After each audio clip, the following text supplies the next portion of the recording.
samedi 3 au dimanche 4 juin 2023 se sont déroulées les journées portes ouvertes au CAIPA.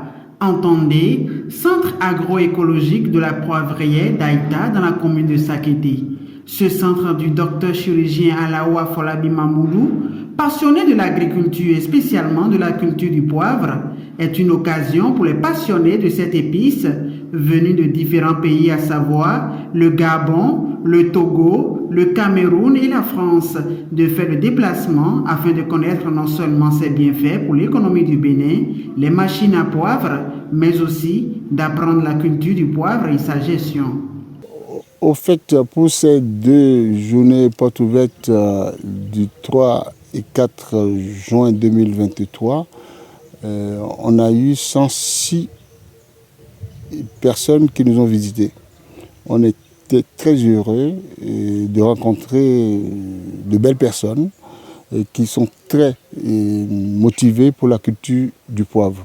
Vraiment hyper motivés pour la culture du poivre, et je pense que l'extension se fera d'ici peu dans tout le sud du Bénin. Le poivre, c'est la troisième épice la plus chère au monde, c'est l'épice la plus consommée au monde, et que le climat subtropical du sud du Bénin permet de produire du poivre.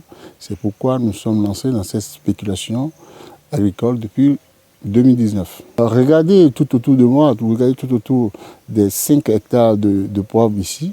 Regardez, c'est un avenir radieux et tout est beau ici, tout pousse. Tout pousse, on a la pluviométrie qu'il faut, on a la main d'œuvre, on a tout ce qu'il faut. Il y a l'équipe technique qui est venue du Cameroun et qui nous suit de près. Voilà, moi je suis convaincu que le poivre sera béninois d'ici peu. L'implication du gouvernement se fait ressentir de petit à petit, et on est accompagné par la commune de Sakété, par le maire Nestor Idoo, que je remercie d'ailleurs, et qui nous a mis en contact avec plusieurs écoles. L'école primaire de Itameri, avec qui nous avons sérieusement travaillé. Nous avons planté des sabliers l'année dernière, et le 1er juin de cette année 2023, nous avons planté les poivriers. Nous avons mis aussi en contact avec l'école primaire privée de Okoibo, à 400 mètres de notre plantation. On a introduit des sabliers dans cette école. Et l'école de Aïta, qui a 2 groupes, suivra aussi le même exemple d'ici quelques jours. C'est un honneur et un immense plaisir pour les visiteurs de parcourir ce joyau en gestation. Ils ont profité de l'occasion pour féliciter le promoteur du dit centre.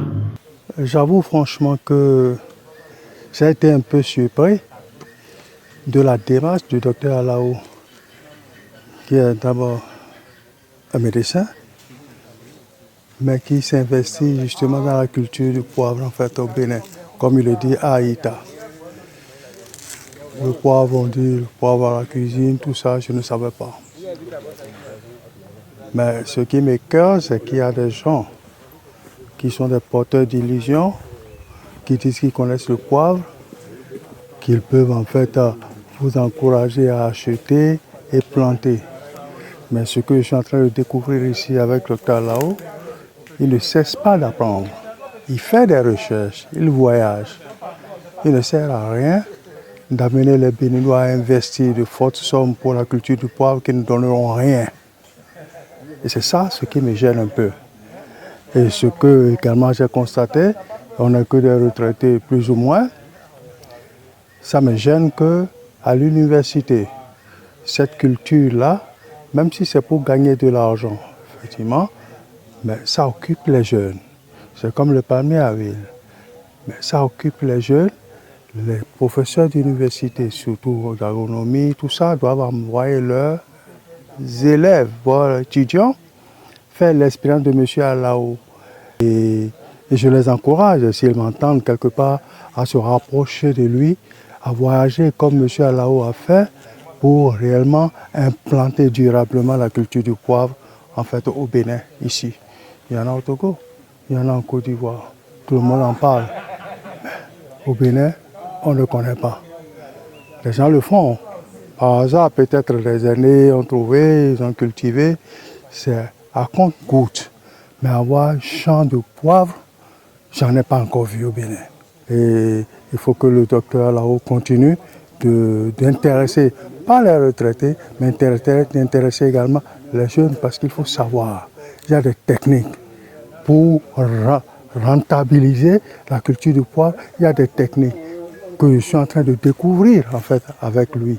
Et moi, je le félicite et tous ceux qui ont la curiosité de venir en fait à cette journée et qui auront à d'autres occasions venir également sur ce périmètre-là, je les félicite justement de continuer comme ça et d'engager nos jeunes étudiants en agronomie en fait à s'intéresser à la culture. Il n'y a pas que ça seulement. Il n'y a pas que ça, il n'y a pas que ça. Le palmier à huile, c'est fini, c'est vrai, on passe les premiers. Mais il y a le poivre, il y a d'autres cultures que les gens auraient pu, tel qu'il le fait. Mais un docteur qui s'investit dans un truc comme ça. Par rapport à la visite de la poivrière, je trouve que c'est une bonne initiative du docteur Alao. Franchement, je suis très impressionnée par ce que j'ai vu aujourd'hui, l'organisation, les explications. Franchement, c'est à encourager.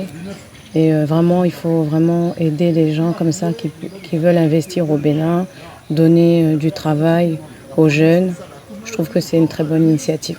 Moi-même, je ne pensais pas qu'on pouvait cultiver du poivre au Bénin. J'en avais jamais entendu parler avant de rencontrer le docteur Alao. Et je trouve qu'aujourd'hui, il a bien démenti qu'on peut bien planter du poivre ici au Bénin. Et ça donne très bien, ça pousse bien, le climat est approprié. Cette ferme, je l'ai déjà visitée plusieurs fois. J'étais à l'initiative, j'étais présente dès le début des premières plantations. Donc je reviens aujourd'hui pour voir comment les choses ont évolué. Il n'y a pas de moment où je n'ai pas de photos, mais je me suis dit concrètement, il faut que je vienne aujourd'hui accompagner d'autres jeunes pour qu'ils s'inspirent de l'expérience qui se passe dans cette ferme. Le Bénin et le gouvernement béninois doit jeter un regard sur cette activité qui peut être une activité qui rapporte des devises au Bénin. Donc il est important aujourd'hui, s'il y a possibilité d'aider à cette culture ou de sensibiliser les jeunes à adopter cette culture pour que notre pays soit un pays producteur comme l'anacardier aussi, ce serait une bonne chose. Franchement, c'est impressionnant. Et comme on le dit, qui n'a pas la connaissance n'a absolument rien. Tout ce qui m'a été expliqué et tout ce qui nous a été expliqué sur le poivre, la culture du poivre aujourd'hui, représente une grande opportunité. Et j'ai compris que c'est un travail de passion, de patience. Il faut s'y mettre et il faut connaître comment ça évolue. Et c'est en cela que je vais vraiment remercier le docteur Alao. Ce que j'ai découvert, ce que j'ai remarqué, c'est que le docteur a fait un grand pas. Et ce que le docteur fait ici, ça doit constituer un exemple pour nous tous. Pour tous ceux qui comptent investir dans l'agriculture et particulièrement le poivre, la culture du poivre, qui est une culture très rentable d'ailleurs. Ils doivent prendre exemple et se référer à ce que le docteur Alao fait ici à Aïta. Nous, le projet d'Oumanvoti, dont je suis le coordonnateur, a accepté accompagner cet événement parce que ça s'aligne avec nos objectifs, c'est-à-dire le bio et les épices également. Le poivre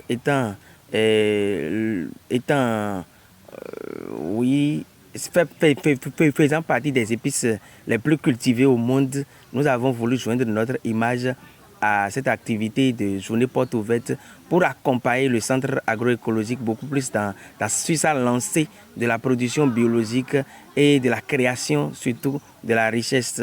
Puisque nous-mêmes, nous sommes dans cette lancée de la création de sources de richesse intarissables.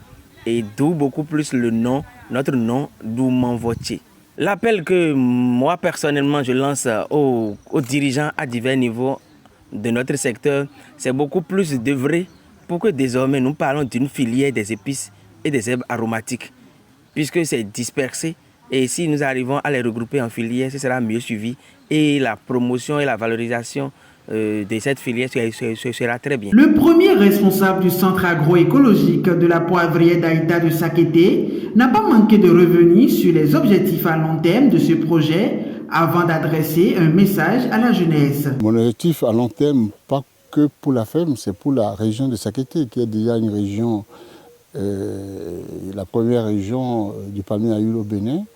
Je voudrais qu'elle soit aussi la première région de la plantation du poivre au Bénin. À la jeunesse, je pense qu'il faut que nous, les Béninois, il faut qu'on satisfasse la consommation locale du poivre du Bénin, qui doit tourner autour de 200 à 150 tonnes par an. Je demande à la jeunesse de commencer tout petit. Le décrément ne coûte rien. Il faut penser à l'hysope africaine, il faut planter l'hysope africaine, venir acheter les plants de poivre ici dans ma ferme, parce qu'il ne faut pas aller acheter des plants de poivre chez les pépiniéristes en bordure de route qui n'ont pas de champ de poivre. Venez visiter notre champ de poivre, vous saurez que ce que nous vous vendons, ce sont des pépinières de bonne qualité. Voilà ce que je veux dire à la jeunesse surtout.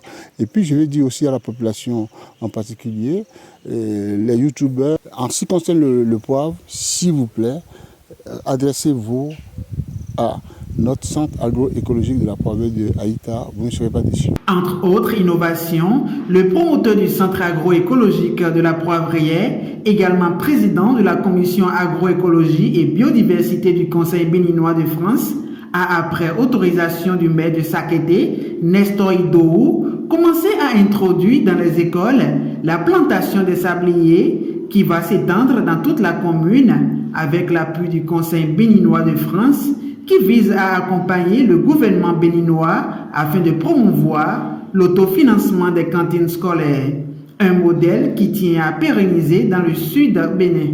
Outre ceci, l'un des facteurs favorisant le bio pour les poivres, ce sont les bousses laissées par les animaux qui constituent d'excellents fertilisants du sol, des engrais naturels.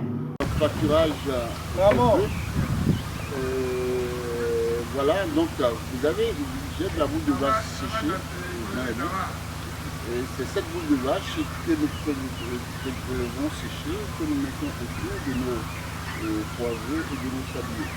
Et voilà, et puis c'est ici que donc, dans notre pâturage, que nous rajoutons la boule de vache, essentiellement pendant la saison sèche, pour fertiliser notre champ. Non seulement qu'il y a la boule de vache, il y a aussi des fermes de volaille. Ces 2 jours ne sont pas passés inaperçus. Ils ont permis à plus d'un d'aller à la source de l'information en ce qui concerne la culture poivrière afin d'en faire une richesse inépuisable.